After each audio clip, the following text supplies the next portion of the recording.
بسم الله الرحمن الرحيم. الحمد لله رب العالمين، وأشهد أن لا إله إلا الله وحده لا شريك له، وأشهد أن محمدا عبد الله ورسوله صلى الله عليه وعلى آله وأصحابه وسلم تسليما كثيرا إلى يوم الدين. ثم أما بعد، هذه كلمة أرجو أن لا أطيل فيها بمشيئة الله عز وجل، تتناسب مع قرب شهر رمضان، إذ ما هي إلا أيام قلائل ويدخل علينا هذا الشهر الكريم. وقد جاء عن أنس رضي الله عنه أن النبي صلى الله عليه وسلم كان يبشر أصحابه بقدوم شهر رمضان فيقول: قد أظلكم شهر كريم.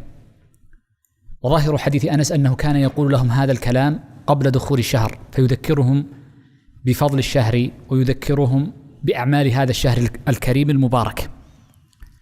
وإن المسلم في مثل هذه الأيام قبل دخول شهر رمضان يستعد لدخول رمضان بشيئين أساسيين.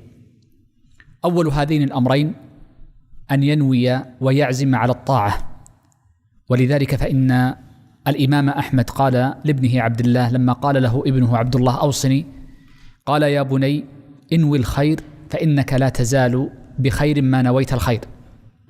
يقول ابن مفلح لما نقل كلام الإمام أحمد قال: فيا لها من وصية عظيمة من أب مشفق لابنه حوت خير الدنيا والآخرة، أو نحو مما قالوا. فالإنسان ينوي الخير ويعزم عليه. وقد جاء في بعض الأخبار أن نية المؤمن أبلغ من عمله، ولذا فإن من ينوي أن يعمل عملا طيبا صالحا مبرورا ثم يمنعه من هذا العمل مرض أو عجز أو شغل أو نحو ذلك من الأمور، فإن الله عز وجل يثيبه على نيته ولو لم يعمل. صح عن النبي صلى الله عليه وسلم أنه قال: إن العبد إذا مرض أو سافر كتب له أجر ما يعمله صحيحا مقيما. ولذلك فإن من رحمة الله عز وجل بهذه الأمة على الخصوص أنهم يؤجرون على نياتهم. يقول نبينا صلى الله عليه وسلم: من هم بالحسنة فلم يعملها كتبت له حسنة، ومن هم بالحسنة فعملها كتبت له إلى 10 أضعاف، أو نحو مما قال صلى الله عليه وسلم. وهذا من رحمة الله بهذه الأمة الضعيفة في أبدانها القصيرة في أعمارها، فإن عمر هذه الأمة قصير كما تعلمون مقارنة بالأمم السابقة.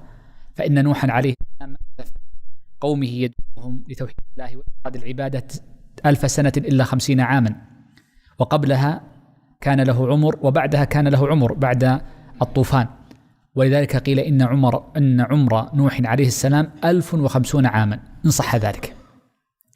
فالمقصود أن الإنسان ينوي الخير، فإن مجرد نية الخير والعزم عليه يؤجر عليها إن طرأ طارئ ومنع مانع من فعل ذلك الخير الذي نواه.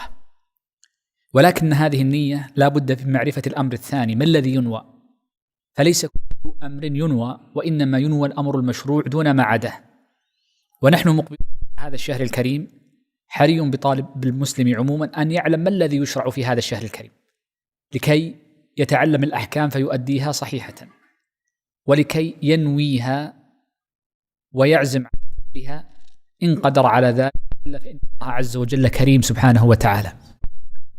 أول هذه الأعمال التي تفعل في شهر رمضان وكلنا يعرفه هو وجوب صيامه. وقد قال الله عز وجل: شهر رمضان الذي أنزل فيه القرآن، وقال سبحانه: كتب عليكم الصيام كما كتب على الذين من قبلكم. فدل ذلك على أن المرء يجب عليه أن يصوم شهر رمضان إن كان مكلفا قادرا على الصيام، وهذا واضح لا شك فيه. الأمر الثاني: إن من أكثر الأعمال التي تتأكد وتستحب في هذا الشهر الكريم هو قيام ليله. وقد قال النبي صلى الله عليه وسلم: من قام رمضان إيمانا واحتسابا غفر له ما تقدم من ذنبه. وجاء في حديث آخر أنه عليه الصلاة والسلام قال: من قام ليلة القدر إيمانا واحتسابا غفر له ما تقدم من ذنبه. ذكر بعض الشراح أن من قام رمضان غفر له بالسببين: بسبب قيامه الشهر كله، وبسبب قيامه ليلة القدر، لأن ليلة القدر هي إحدى ليالي هذا الشهر المبارك. ولذلك فإن المسلم حري به أن يحرص على قيام هذا الشهر المبارك.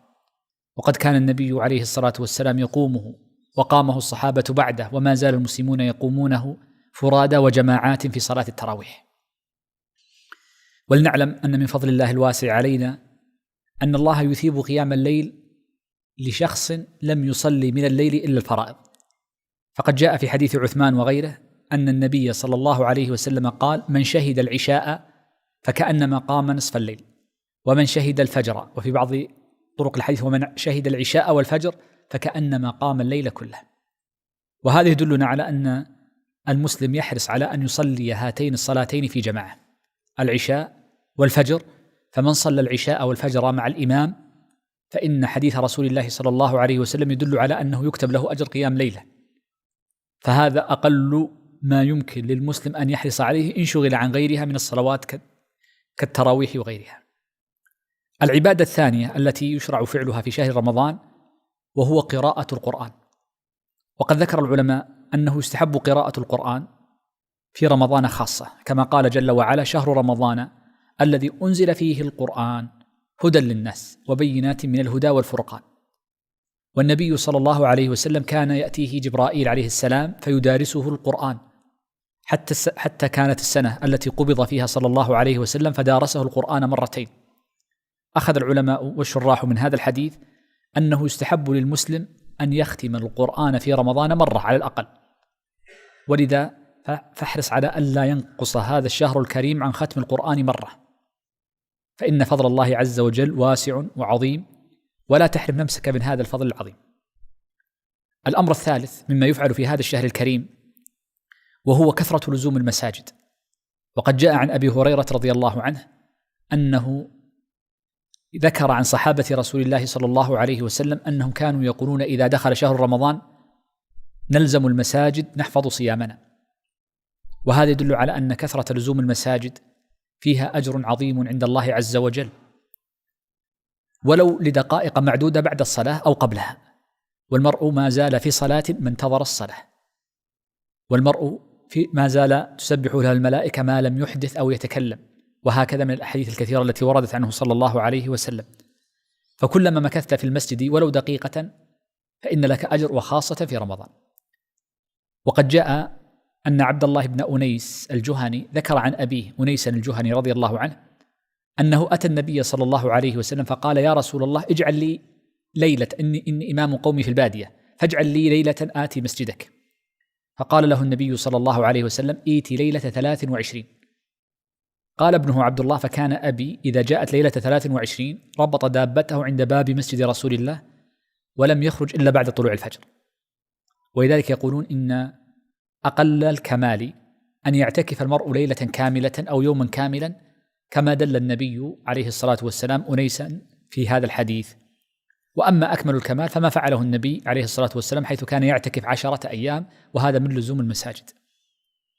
الأمر الرابع مما يفعل في شهر رمضان قالوا هو كثرة والعناية ببذل الصدقات، سواء كانت الصدقة صدقة واجبة وهي الزكاة أو نافلة. وقد جاء عن ابن عباس أنه قال: كان النبي صلى الله عليه وسلم أجود الناس، وكان أجود ما يكون في رمضان حينما يأتيه جبريل يدارسه القرآن، كان أجود من الريح المرسلة صلوات الله وسلامه عليه. ومما يتعلق بالجود في رمضان ما يتعلق بالواجب وهي الزكاة. فقد جاء عن عثمان رضي الله عنه أنه قال للمسلمين: أيها المسلمون، إن هذا الشهر شهر زكاتكم، فأدوا ما عليكم من الديون وأخرجوا زكاتكم. قيل إن هذا الشهر الذي عناه عثمان هو شهر رمضان، وقيل المحرم، والعلم عند الله. فالمقصود أن إنفاق الصدقات عموما، ومنها الزكاة الواجبة لمن لم يخرجها في غير هذا الشهر، متأكدة في هذا الشهر الفاضل الكريم. ومن الصدقات الفاضلة إطعام الطعام.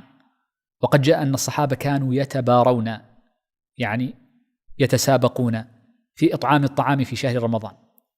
ولعل مستنده ما جاء عن النبي صلى الله عليه وسلم أنه قال: من فطر فيه صائما كان له مثل أجره. وفطر تحتمل الأكلة التي تكون في أول الليل، وتحتمل أن تكون أي أكل، والشراح بعضهم قال كذا وكذا، وفضل الله واسع، والإنسان يحسن ظنه بالله عز وجل، فإن الله عز وجل كريم. ومما يتعلق بهذا الشهر الكريم أن يعنى المرء بأمر مهم، وهو حفظ لسانه، فإن الصحابة كانوا يحفظون لسانهم. وقد قال النبي صلى الله عليه وسلم لامرأتين كانتا قد تكلمتا لم يصوما، والحديث فيه ضعف، ولكن يذكره أهل العلم من باب التذكير والوعظ. ولذلك يحرص المسلم في نهار رمضان وليلة، فإن النهار والليل سواء، يحرص على أن يحفظ لسانه من السب فلا يسب أحدا، ومن الشتم فلا يشتم أحدا، ومن الغيبة فلا يغتاب أحدا، لا صغيرا ولا كبيرا، لا قريبا ولا بعيدا، وهكذا يحفظ لسانه. فإن حفظ اللسان من الأمور المهمة التي يعنى بها طالب العلم، فإن حفظ اللسان مهم.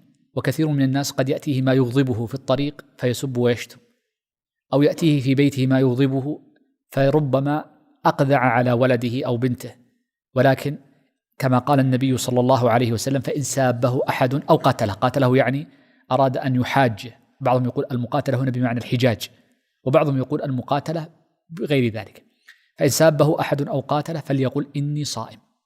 فالإنسان يذكر له الصوم، وقوله إني صائم يقولون هذا مستحب إذا كان الصوم واجبا، فيقول إني صائم لأن الناس كلهم صائمون. وأما إذا كان مندوبا فبعضهم يقوله الصائم، وبعضهم يقوله في نفسه، وهذه مسألة أمرها يعني سهل، وعلمها عند الله عز وجل. ولذلك فإن المسلم في مثل هذه الأيام ينوي الخير ويتعلم أحكامه، فإذا تعلم نوى الخير وعزم عليه، فإن جاء له سفر أو عرض له عارض أو شغل أو مرض، فإن الله عز وجل من رحمته وكرمه يثيب العبد الصالح على ما نواه نية صادقة جازمة عازمة. أسأل الله العظيم رب العرش الكريم أن يرزقنا جميعا الهدى والتقى، وأن يرزقنا علما نافعا وقلبا خاشعا، وأسأله سبحانه أن يرضى عنا وعن والدينا، وأن يغفر لنا ذنوبنا، وأن يستر علينا عيوبنا، وأن يتجاوز عن سيئاتنا.